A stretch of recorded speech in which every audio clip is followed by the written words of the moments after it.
ठीक है। प्रिंसिपल मतलब स्टेटमेंट जो फंडामेंटल ट्रुथ बताती हैं। प्रिंसिपल ऑफ मैनेजमेंट वो स्टेटमेंट जो हमें फंडामेंटल ट्रुथ बताती हैं और हमें हेल्प करती हैं ताकि हम मैनेजरियल डिसीजंस ले पाए। ठीक है, अब आते हैं मेन टॉपिक पे जहां से प्रिंसिपल चैप्टर शुरू होता है। जब हम ये चैप्टर करते हैं प्रिंसिपल्स ऑफ मैनेजमेंट, तो हम मैनेजमेंट के दो स्कॉलर्स या दो स्कूल ऑफ थॉट्स के परव्यू के अंदर पढ़ाई करते हैं।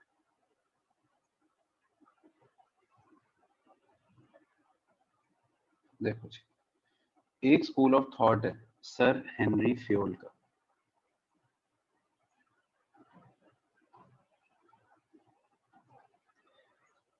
और दूसरा है sir F W. Taylor. Henri Fayol को मैनेजमेंट का फादर कहा जाता है।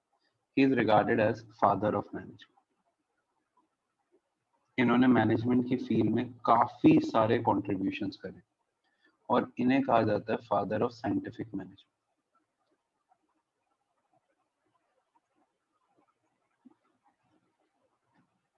हेनरी फ्योल की जो भी फाइंडिंग्स हैं वो एडमिनिस्ट्रेटिव मैनेजमेंट के लिए हैं और एफ.डब्ल्यू. टेलर की साइंटिफिक मैनेजमेंट के लिए, या फिर I can say production floor के लिए। ठीक है, हेनरी फ्योल ने हमें 14 प्रिंसिपल्स ऑफ मैनेजमेंट दिए हैं जिनसे हम आज शुरू करेंगे। And these 14 principles of management are really very important in our day to day life. और एफ.डब्ल्यू. टेलर ने हमें 4 प्रिंसिपल्स दिए जो प्रोडक्शन में हेल्प करते हैं एंड 8 to 9 टेक्निक्स थी। अब ये 8 to 9 क्यों है ये भी मैं आपको बताऊंगा। ठीक है, आई विल एक्सप्लेन कि why it is 8 to 9 technique, सीधा 8 या सीधा 9 क्यों नहीं कह रहा। There is a reason behind it.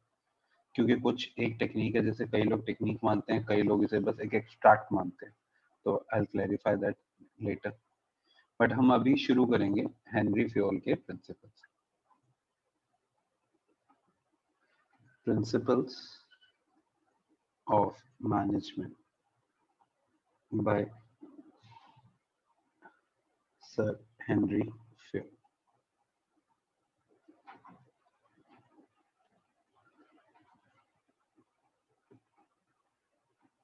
Hello प्राशिता।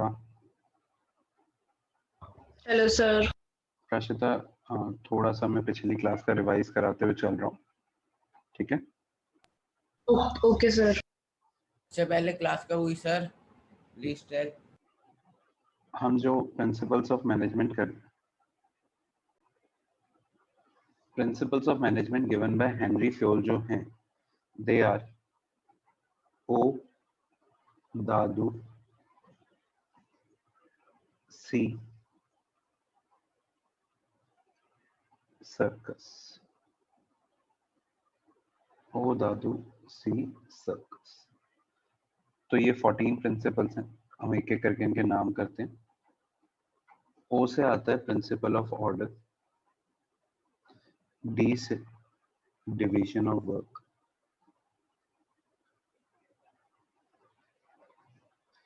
ए से प्रिंसिपल ऑफ अथॉरिटी,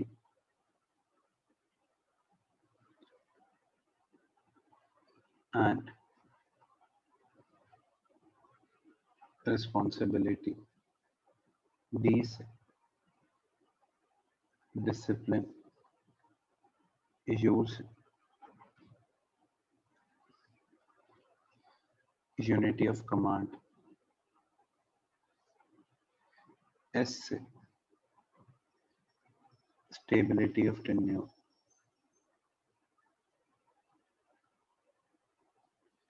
ई से इक्विटी, ई से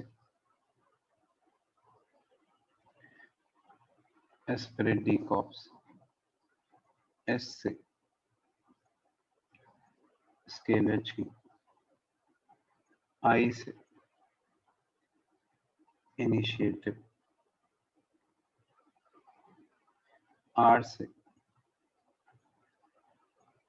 रेमनरेशन, सी से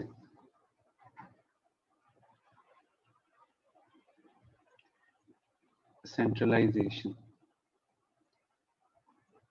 and decentralization,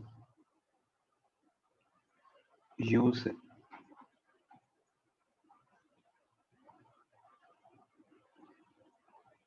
unity of direction,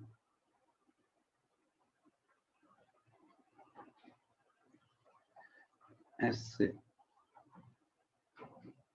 subordination of individual interest to general interest. ठीक है, देखो जी, हमने चैप्टर शुरू करा है principle of management. Principle of management के अंदर हम दो ऑथर्स के बारे में पढ़ेंगे। वो दो ऑथर्स कौन कौन से हैं? सर हेनरी फ्योल और एफ.डब्ल्यू. टेलर। हेनरी फ्योल ने 14 प्रिंसिपल्स दिए हैं जिनसे हम चैप्टर को स्टार्ट कर रहे हैं, और एफ.डब्ल्यू. टेलर ने 4 प्रिंसिपल और कुछ 8-9 टेक्निक्स दी। 8-9 क्यों कह रहा हूँ वो भी आगे जाके क्लैरिफाई करता हूँ। तो हम शुरू कर रहे हैं principles of management given bye sir Henry Fayol. तो इसमें सर हेनरी फ्योल ने 14 प्रिंसिपल्स दिए जिन्हें हम कहते हैं ओ दादू सी सर्कस। इसमें जो प्रिंसिपल्स आते हैं: order, division of work, authority and responsibility, discipline, unity of command, stability of tenure, equity, esprit de corps, scalar chain, initiative, remuneration, centralization and decentralization, unity of direction, and subordination of individual interest to general interest. So these are the 14 principles given by Sir Henry Fay. अब हम इन्हें 14 principles को करेंगे। तब तक please take a screenshot जिन्होंने नहीं लिखा है अभी।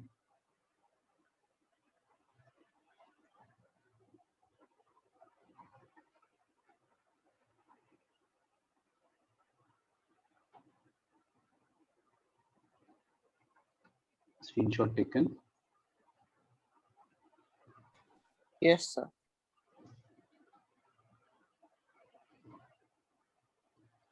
पहला प्रिंसिपल जो हम देखेंगे,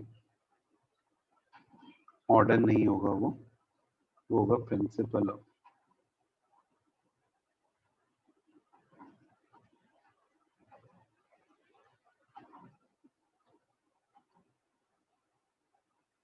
division of work. It will be principle of division of work. एक बात बताओ बच्चों, एक ऑर्गेनाइजेशन में सब लोग एक ही जैसा काम करते हैं या काम थोड़ा डिफरेंट डिफरेंट होता है सबका? सर डिफरेंट होता है। डिफरेंट होता है, एग्जैक्टली सेम काम तो सब करेंगे नहीं, थोड़ा डिफरेंट होता है। तो मैंने ना ये जो सिंबल्स लिख रहा हूँ, प्लस माइनस डिवाइड, ये एक तरीके से डिफरेंट टाइप ऑफ वर्क को डिनोट कर रहे हैं।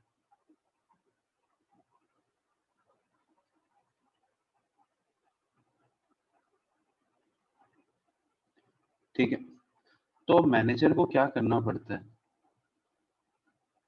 अगर एक मैनेजर कोई भी काम करवाना चाहता है तो उसको एक बेसिक सी चीज करनी है, क्या? कि जो रिलेटेड वर्क्स हैं उन्हें वो साथ में ले, जो एक जैसे वर्क, जैसे सारा अकाउंटिंग का काम एक साथ ले आओ,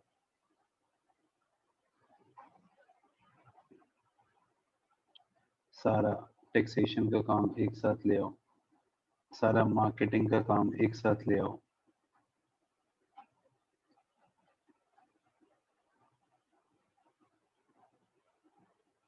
सारा फाइनेंस का काम एक साथ ले आओ। फिर ये काम जो होता है ये हम लोगों को अलॉट करते हैं, ये हम इंडिविजुअल्स को अलॉट करते हैं।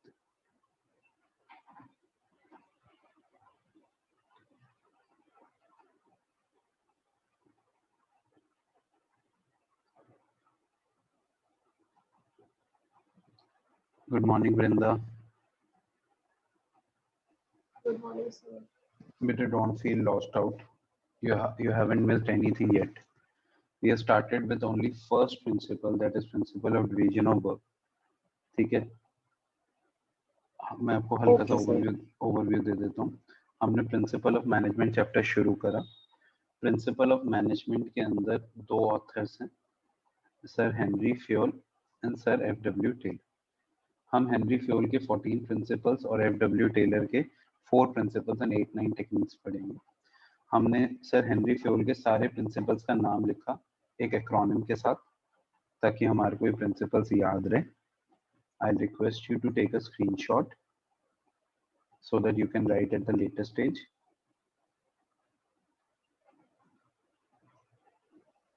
ले लिया सर. ओके बेटा, फिर मैंने पहला प्रिंसिपल शुरू करा, principle of division of work. मैंने इसमें बताया बच्चे कि एक ऑर्गेनाइजेशन में अलग अलग तरीके का काम होता है, तो ये जो प्लस माइनस के साइन है ये अलग अलग तरीके के वर्क को डिपिक्ट कर.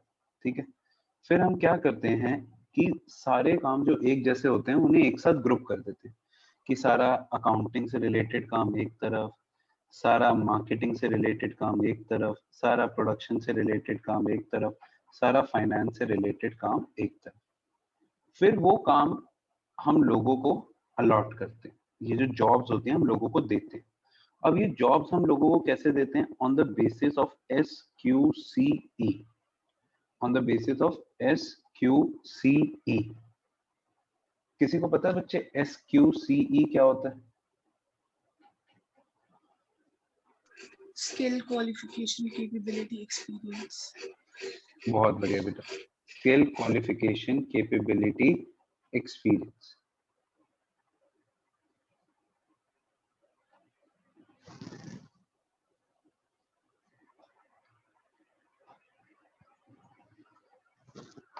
ठीक है, तो हमने बहुत सारा काम लिया, काम को डिवाइड करा छोटे छोटे पार्टों में और लोगों को असाइन कर दिया on the basis of SQCE. अब SQCE है skill, qualification, capability and experience. ठीक है, on the basis of SQCE हमने लोगों को काम दे दिया. जैसे आपने भी करा ना, आपकी क्लास 12th है, काफी सारे सब्जेक्ट्स हैं, आपने क्या करा, हर सब्जेक्ट को अलग करा, account, maths, eco, BST, English. फिर according to the skill, qualification, capability, experience अपने टीचर सेलेक्ट कर लिए. फिर हम जब लोगों को काम दे देते हैं, then we ask that individual to repeat that work again and again.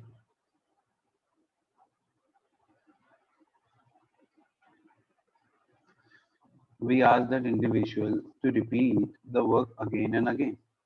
और जब वो लोग वो काम बार बार करते हैं, then they achieve SSA. ठीक है, हम पंजाबियों में से सत श्री अकाल कहते हैं, बट यहाँ सत श्री अकाल नहीं है, यहाँ पे स्पीड, स्पेशलाइजेशन, एक्यूरेसी. देखो, आप लोगों के पेरेंट्स के बिजनेस हैं, आप कई बार अगर गए हो तो आपने देखा होगा कि सबका काम डिसाइडेड है और उन लोगों से वही काम बार बार कराया जाता है. तो वो लोग जब वही काम बार बार करते हैं तो उससे स्पीड आती है, स्पेशलाइजेशन आती है और एक्यूरेसी आती है. ठीक है, तो अगर मैं इसे फ्लो चार्ट फॉर्म पे लिखने की कोशिश करूं तो मैं पहला पॉइंट लिखूंगा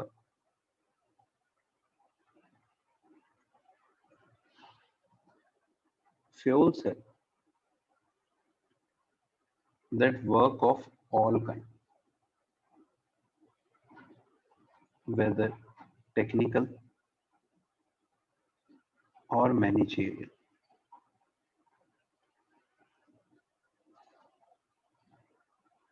should be divided into small parts, and these small parts are known as jobs. ठीक है, पहले तो काम को छोटे छोटे हिस्सों में डिवाइड कर दो, फिर these jobs should be assigned to individuals on the basis of skill, qualification, capability and experience. Or third, these employees should be asked to repeat work again and again to achieve SSA. SSA क्या होता है बेटा? Speed, specialization, accuracy. Speed, specialization and accuracy. ठीक है, heading डालो principle of division of work.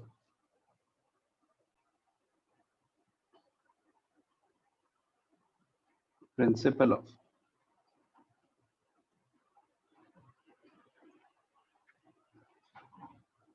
Authority and responsibility. अब हम इसे लिखते तो हैं principal of authority and responsibility, but अगर हम फ्योल की बुक पे जाएं तो फ्योल की बुक में प्रिंसिपल का नाम है principle of parity between authority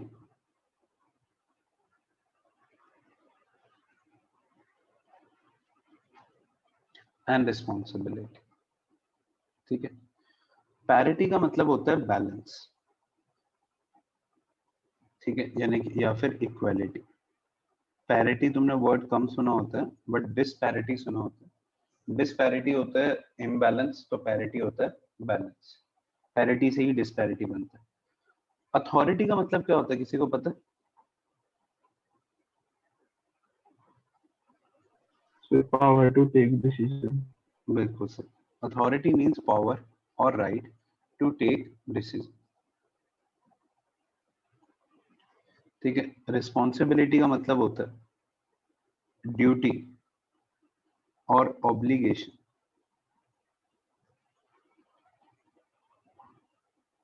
to do the work.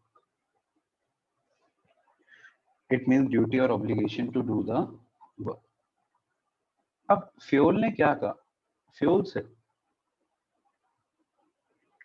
that there should be a balance between authority and responsibility. Fuel said that there should be a balance between authority and responsibility. Okay. अब कैसे? चलो मैं एक example लेता हूँ जो कई बच्चे जानते हैं, मैं पहले ले चुका हूँ. जैसे अपना अश्मित. अश्मित 12th के बाद क्या करने का सोचा है अपार्ट फ्रॉम छोले भटूरे की रेडी लगाने के? Sir no. No no. Law. Yes. अच्छा, आई हर्ड नो. कहता नो मैं कुछ नहीं करूंगा सर, मेरा दिल है थोड़ा रेस्ट कर लूं, कोविड में रेस्ट नहीं हो पाया. ठीक है, लॉ. ठीक है, अब मान लो अश्मित का एडमिशन बैंगलोर हो. अश्मित फाइन. यस. अब बैंगलोर में एडमिशन हो गया तो इसके पापा इसका एडमिशन करा के आए, तो इसकी कॉलेज फीस मान लो 50,000 रुपीज पर मंथ है. इसका रेंट अपार्टमेंट का 20,000 है. ठीक है, एक्स्ट्रा जो कॉलेज से रिलेटेड खर्चे होते हैं वो अराउंड 10,000 है, और इसका खुद का पर्सनल एक्सपेंस समथिंग 20,000. तो नॉर्मल सी एक जिंदगी जीने के लिए ना इसे 1 लाख रुपए चाहिए ही चाहिए. ठीक है, अब लेट सपोज अश्मित के पापा अश्मित को पर मंथ 10 लाख रुपीस भेज रहे. अश्मित अगर पापा हर महीने 10 लाख भेजेंगे तो क्या करोगे?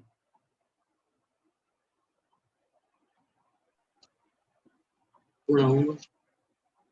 मेरे को लगा पहले तो कहोगे मम्मी को बोलूंगा चेक करो पापा की तबीयत ठीक है कि नहीं. हाँ, फिर तुमने सही जवाब दे ही दिया आगे. बिल्कुल कि उड़ाओगे.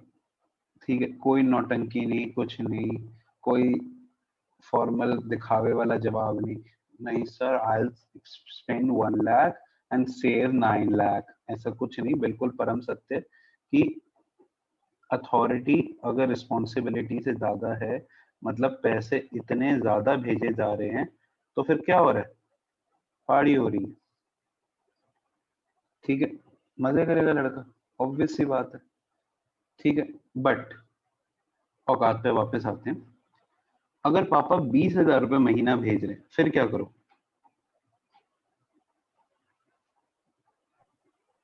एक्सपेंसेस कट करने पड़ेंगे। हाँ बेटा, कॉलेज वाले, कॉलेज के सर प्रिंसिपल की लेकिन बेटी से 20,000 में चक्कर तो लगा लेगा ना तू। 1 लाख रुपए तो ये मिनिमम है। हाँ, अरे सारी बातें छोड़ो, इसका क्या करोगे? चलो मान लो खुद बंदा रोटी नहीं खाता, पर ये तो बेंगलोर सबसे। छोड़ के आ जाएंगे। क्या क्या राहुल, क्या आंसर दिया आपने? बेंगलोर छोड़ के वापस घर आ जाएंगे। बिल्कुल सही राहुल, वेरी गुड राहुल, एकदम सही answer, 10 on 10। Authority less than responsibility, Bangalore छोड़ के वापस। तो क्या हुआ, जब पैसे कम दिए तो काम ही नहीं हो पाया, नॉन अकम्प्लिशमेंट ऑफ टास्क।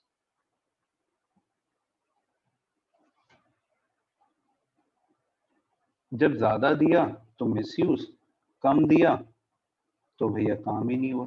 तो मतलब काम कब होगा, जब पापा 1 लाख ही भेजें। अच्छा, ये तो मैंने एक एग्जांपल ऐसे ही ले लिया। अब कंपनी का अगर हम एग्जांपल लें तो एक कंपनी के केस में क्या होता है? तो कंपनी के केस में ऐसा होता है सर कि अगर आप कंपनी में अपने एम्प्लॉय को बहुत ज्यादा अथॉरिटी दे दोगे तो ये लाजमी है भैया, वो अथॉरिटी को मिसयूज करेगा।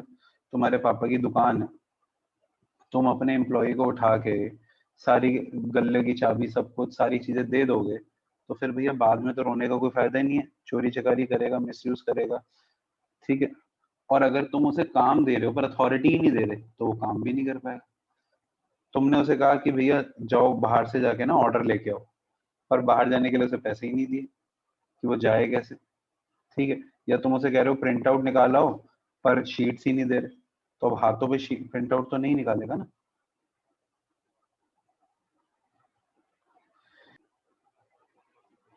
अब अगला प्रिंसिपल ध्यान से देखेंगे सारे के सारे, is principal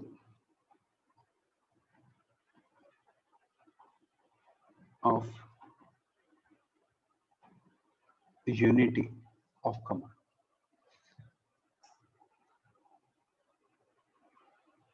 next principle is principle of unity of command. अब principle of unity of command क्या कहता है? देखो, यूनिटी का मतलब होता है वन, कमांड का मतलब होता है ऑर्डर। तो क्या मतलब वो वन ऑर्डर? नहीं, ये प्रिंसिपल कहता है कि one subordinate should receive order from one superior. One subordinate should receive order from one superior and he must be accountable. Accountable का मतलब होता है answerable to one superior. अगर एक सबऑर्डिनेट एक से ज्यादा सुपीरियर से ऑर्डर लेता है,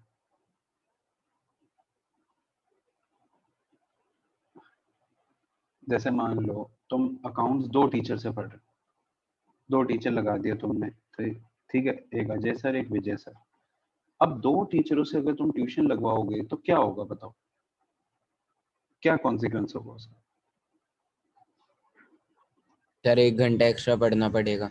wow Rahul, amazing. Anybody else? Sir एक क्वेश्चन को करने के सर 2 मेथड्स बताएंगे, अलग अलग कंफ्यूजन होगी फिर। हाँ, very good, very good. If subordinate receive order from more than one superior, तो there is possibility of confusion। ठीक है, और एक टीचर को पता चल गया कि तुम दूसरे टीचर से ऑर्डर ले रहे हो, उनकी बात सुन रहे हो, तो उनके बीच में कॉन्फ्लिक्ट हो जाएगी, ईगो क्लैशेस हो जाएंगे। ठीक है, और कल को अगर तुम्हारे नंबर कम आ गए तो भैया फिर अजय सर को तुम्हारी मम्मी पूछेगी कम क्यों आए, तो कहेंगे और पढ़वा लो विजय सर से। विजय सर से पूछेंगे तो विजय सर से कहेंगे जाके और पढ़ा लो अजय सर से। तो डिफिकल्ट इन फिक्सिंग रिस्पॉन्सिबिलिटी। तो कंपनी में भी ऐसा ही होता है, अगर एक सबऑर्डिनेट 2 जनों से ऑर्डर ले रहा है तो वो कंफ्यूज हो जाएगा भैया किसकी काम करूं। फिर वो काम नहीं करेगा तो कहेगा उनका काम कर रहा था, तो उन दोनों की सीनियर्स के बीच में कॉन्फ्लिक्ट हो जाएगी और बाद में डिफिकल्टी इन फिक्सिंग रिस्पॉन्सिबिलिटी। ठीक है, मैं तुम्हें बिल्कुल ट्रू इंस्टेंस बताता हूँ। अभी थोड़े दिन पहले ही हुआ कि मैं किसी को एम्प्लॉय रख रहा था, तो उसी टाइम पे एक हमारे दूसरे टीचर है, उन्होंने कहा कि मैं भी उसी को एम्प्लॉय रख लेता हूँ। Basically I was keeping someone as assistant, तो यही अकाउंट्स वाले सर ने भी कह दिया, उनकी भी स्टूडेंट ही रह चुकी है, शी इज वेरी इंटेलिजेंट। तो मैंने सर को मना कर दिया, मैं कहा नहीं सर, या तो आप रख लो या तो मैं, क्योंकि वरना principle of unity of command break होगा और दिक्कत आएगी। एंड इट्स फैक्ट कि कंफ्यूजन होगी, कॉन्फ्लिक्ट होगी, रिस्पॉन्सिबिलिटी फिक्स करने में दिक्कत होगी, और एम्प्लॉय भी जो है दो जनों का प्रेशर जो है वो बेयर नहीं कर पाए। ठीक है सर आपने एग्जैक्ट यही बोला था, यूनिटी ऑफ कमांड ब्रेक होगा? हाँ, मैंने एग्जैक्टली यही कहा था, क्योंकि जो हमारे अकाउंट्स के सर है ना, एक ट्रू इंस्टेंस है, जो अकाउंट्स के सुमित सर, उन्हीं से बात हो रही थी। सुमित सर भी बीएसटी पढ़ा सकते हैं, तो वो भी बीएसटी के टीचर भी हैं, वो लेते नहीं है बीएसटी क्योंकि मैं लेता हूँ वहाँ पे, तो वो भी बीएसटी पढ़ा सकते हैं, तो उन्होंने वो समझ गए थे। और हमारे ना बोलने के टर्म सेम है, दोनों की एजुकेशन भी सेम है ना ऑलमोस्ट। अच्छा, अब कहते हैं कि if this principle is not follow, अब ये बात ध्यान से देखना, ये पेपर में लिख के आओगे ना, टीचर नंबर देगी देगी। If this principle is not followed, तो पता है क्या हो जाता है, उल्टा सोडा हो जाता है। उल्टा लिख दिया सोडा, एडोस। अब सर इसका मतलब क्या हुआ, इसका मतलब हुआ ए से अथॉरिटी इज अंडरमाइन। अगर क्लास एंड हो जाती है दोबारा ज्वाइन करना है। Authority is undermine, discipline is in jeopardy, order is disturbed, and हाँ जी, authority is undermined, discipline is in jeopardy, order is disturbed, and stability is threatened. ठीक है, authority is undermined, discipline is in jeopardy, ठीक है, order is disturbed and stability is threatened. Sir इसका मतलब क्या हुआ, एक बारी मतलब भी बता दो। हाँ बिल्कुल बता देता हूँ। अथॉरिटी इज अंडरमाइंड, मतलब अथॉरिटी का जो है वो एक अच्छा यूज नहीं हो रहा, अथॉरिटी का मिस यूज हो रहा इन द ऑर्गेनाइजेशन। ठीक है, फिर दूसरी चीज, discipline is in jeopardy, discipline जो है वो खतरे में, उसका तो मजाक बना दी। ऑर्डर, एक काम करने का ऑर्डर होता है, वो ऑर्डर डिस्टर्ब हो चुका है। और स्टेबिलिटी इज थ्रेटेंड, कि कंपनी नॉर्मली वर्क कर पाएगी इस बात की कोई श्योरिटी नहीं है, मतलब ऑर्गेनाइजेशन की स्टेबिलिटी काफी ज्यादा थ्रेटन हो चुकी है। ठीक है, तो अगर हम principal of unity of command को समझें, अगर हम principal of unity of command को समझें, तो दिस प्रिंसिपल, इस प्रिंसिपल के अंदर ना तीन बातें, जैसे जो मैंने 1 2 3 बना रखे हैं, यही तीन पैराग्राफ बनेंगे। ये क्या है, one subordinate should receive order from one superior and must be accountable to one superior. अपने माइक म्यूट रखते हुए बोलो जरा ये बात।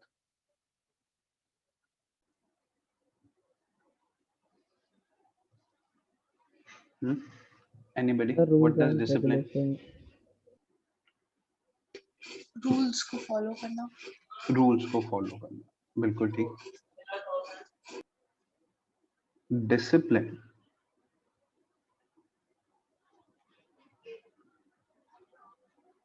means proper obedience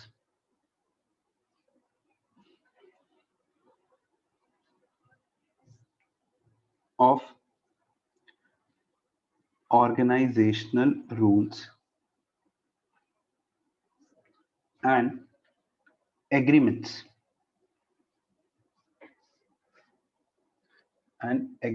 अब एग्रीमेंट्स का मतलब यहाँ पे क्या होगा,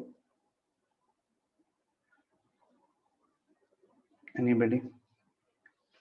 एग्रीमेंट का मतलब होता है कि देखो कुछ चीजें तो रूल्स होती जो हमें बताई होती, कुछ चीजें हमें नहीं बताई होती। Am I audible? Yes, sir. Yes. कुछ Yes, चीजें हमें नहीं बताई होती बट इम्प्लाइड होती हैं जो हमें पता होती है। जैसे किसी भी स्कूल की रूल बुक में ये तो कहीं नहीं लिखा होता कि आप क्या कहते हैं स्टेज को आग नहीं लगा सकते, ठीक है, या कोई भी ऐसी ऑकवर्ड सी चीज नहीं लिखी हो सकती, बट वो थोड़ी सी जनरल होती है कि यार ये चीजें तो हमें पता ही। तो proper obedience of organisational rule और agreement which are necessary for working in an organization, ठीक है, these are called implied things कि ये तो हमें पता ही है तो इन्हें हमें फॉलो करना, ठीक है। डिसिप्लिन अप्लाई कैसे होता है? डिसिप्लिन इज अप्लाइड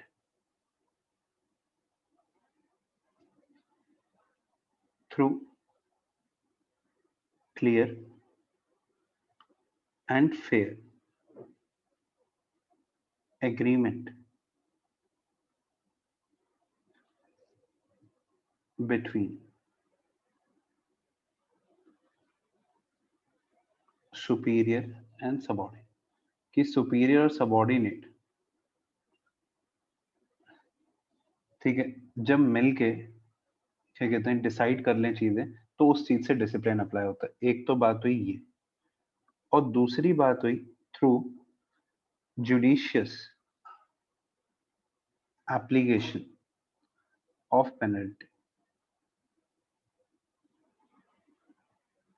अगर आपको ऑर्गेनाइजेशन में डिसिप्लिन चाहिए तो आपको time to time penalty impose करनी पड़ेगी अगर कोई गलत करता है। जैसे अगर हमने काम दिया ये काम कॉपी करके आना है, अब एक बच्चा नहीं करके आने का, चलो एक बार ही ठीक है, दूसरी बार ठीक है, पर तीसरी बार इसको पनिशमेंट दे दी कि भैया तुम 3 बार ही करो क्योंकि तुम तो रोज ही कर रहे हो।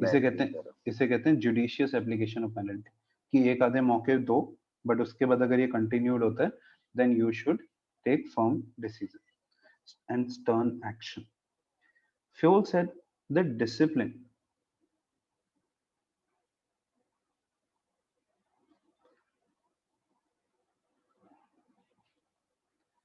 is required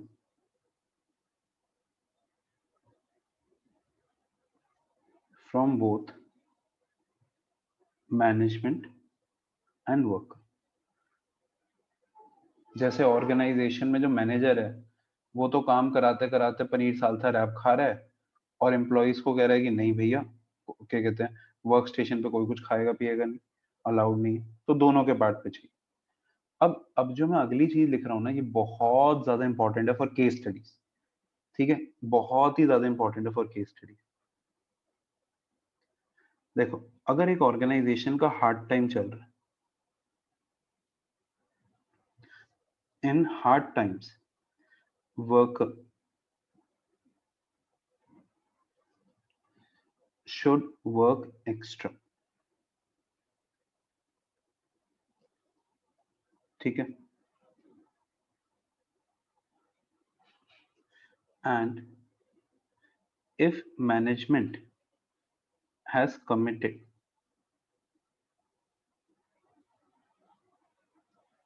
that if organization prospers they will paid extra, so management should honor their commitment, ठीक है। अच्छा मैं इसका बड़ा प्यारा एग्जांपल देता हूँ, बहुत ही ट्रू एग्जांपल देता हूँ। आपने कंपनी का नाम सुना है अमेरिकन एक्सप्रेस? Yes, sir. ठीक है, my wife is also a chartered accountant, she works with American Express। तो लास्ट ईयर जब पैंडेमिक आया ना तो एमएक्स ने थोड़े से स्टेप्स लिए थे कि क्या कहते हैं जो बोनसेस आने थे वो रोक दिए, इंसेंटिव्स रोक दिए, और ये भी कह दिया। नहीं आ रही एम आई ऑडिबल? सर आपके पास बीच बीच में सर ब्रेक हो रही है काफी ज्यादा। सर, बार बार चली जाती है आपकी आवाज। ओके, यस सर चल।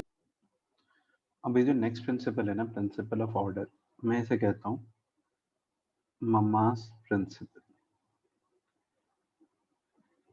ये पक्की बात है, हेनरी फ्योल की जो मम्मा होगी ना, ठीक है, आंटी फ्योल ना हेनरी अंकल को बहुत डांटती होगी, तो उन्हें समझ आया होगा ये प्रिंसिपल।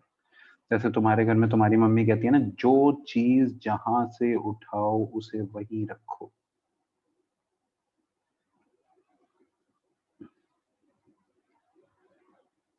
उठाओ उसे वहीं रखो, ठीक है। और दूसरी चीज, अगर फ्रिज में से पानी पियो तो बोतल को दोबारा भर के रखो, हम तुम्हारे नौकर नहीं हैं। कितने लोगों ने ये डायलॉग सुना है? एक भी नहीं। Oh my God, यानी मेरे साथ ही ये गलत चीजें हो रही है। ओ, मेरे दो भाई बहन हैं। हाँ, मैं तो हैरान ही हो गया था, मैं बोला सिर्फ मेरे साथ ही हो रहा है ऐसा। प्रिंसिपल ऑफ ऑर्डर कहता है, अरे मेरे दो तीन भाई बहन और आ गए, वाओ। प्रिंसिपल ऑफ ऑर्डर कहता है कि एक फिक्स प्लेस असाइन होनी चाहिए, should be allotted, a fixed place should be allotted to everything, कि हर एक चीज के लिए एक फिक्स जगह हो। जैसे घर में होती है ना कि कपड़े वार्डरोब में, शूज शू रैक में, ठीक है, सब्जियां फ्रिज में, ठीक है, आइसक्रीम फ्रीजर में, हर एक चीज के लिए एक जगह अलॉटेड है, वो चीज वहां पे होनी चाहिए। And every a fixed place should be allotted to everything and a fixed place should be assigned to everyone। जैसे अगर आप स्कूल जाते हो तो स्कूल के अंदर फिक्स प्लेस होती है ना, जैसे प्रिंसिपल अपने ऑफिस में होती है, टीचर स्टाफ रूम में होती है, और चौकीदार जो होता है वो गेट पे होता है, पीटी का टीचर कैंटीन में होता है। तो फिक्स होती है, allotted to everything and assigned to everyone.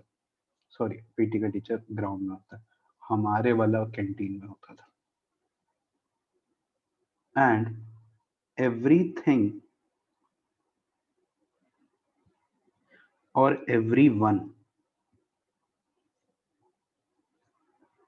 should be available at designated place, ठीक है। और इस चीज को क्या कहते हैं? इस चीज को कहते हैं ऑर्डरलीनेस, ठीक है। जब जो चीज जहां होनी चाहिए वो वहीं पे होती है, तभी तो कहते हैं ना कि हाँ सारा काम ऑर्डर से चल रहा है। वेरी गुड, मेरे को तो भैया बहुत सुनने को मिलता है। If need arises, things and people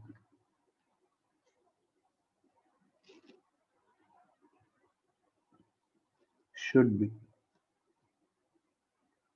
ऐसे नहीं लिखना चाहिए। If need arises, things should be easily available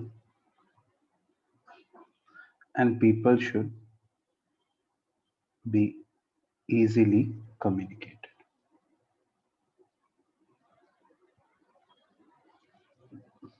ठीक है। ये बात समझ आती है बच्चों?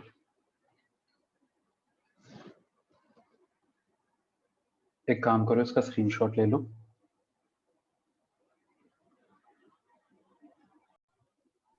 Yes sir. चलो अब हम एक लास्ट प्रिंसिपल करेंगे, फिर आप लोगों की छुट्टी। Last principle is, six principle होगा नहीं हमारा? सर एक बार, हाँ ना, एक बार एक्सप्लेनेशन, हाँ बेटा ये लो।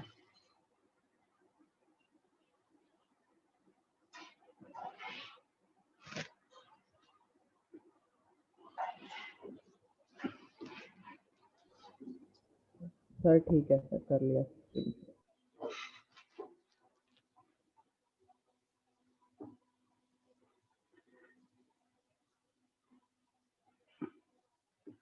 Principal of equity. ठीक है, अब किसी को ये पता है इक्विटी का मतलब क्या होता है?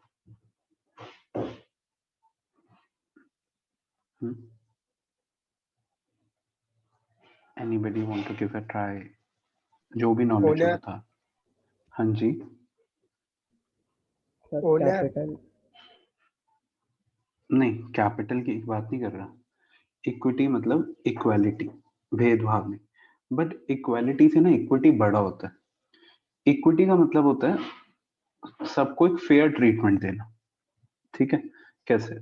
क्योंकि इक्वालिटी तो ये होता है कि सबको इक्वल मान लो, पर हम ऑर्गेनाइजेशन में सबको इक्वल नहीं मान सकते, पर जो लोग सेम लेवल पे हैं उन्हें इक्वल मान सकते हैं।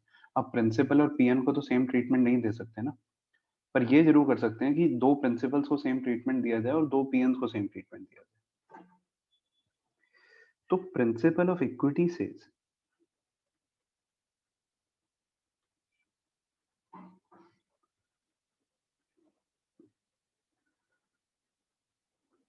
that there should be fair and kind treatment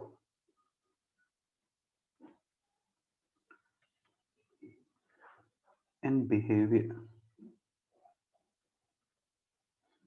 of management toward employees. ठीक है, in organization there should be no discrimination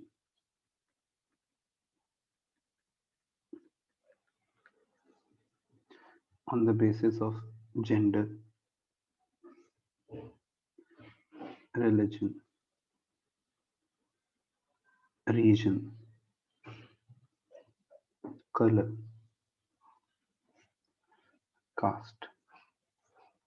ठीक है, किसी भी बेसिस या नेशनैलिटी। जो मल्टीनेशनल ऑर्गेनाइजेशंस हैं उनके लिए नेशनैलिटी भी, कि उनके बेसिस पे डिस्क्रिमिनेशन नहीं होना चाहिए। बट एक बात और आती है इसमें, employ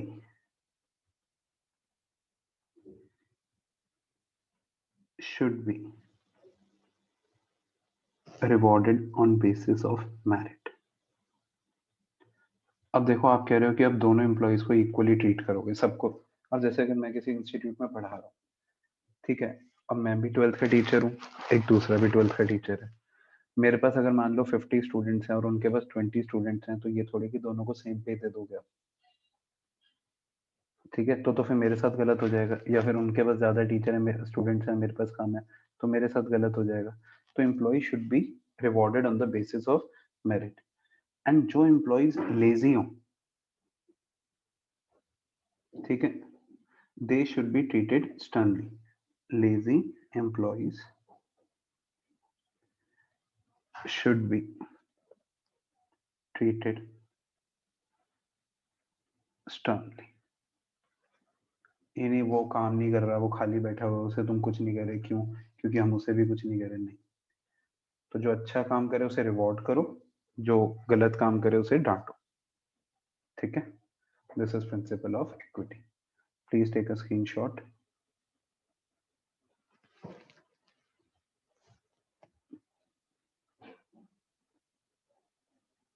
taken? Yes, sir. Explanation.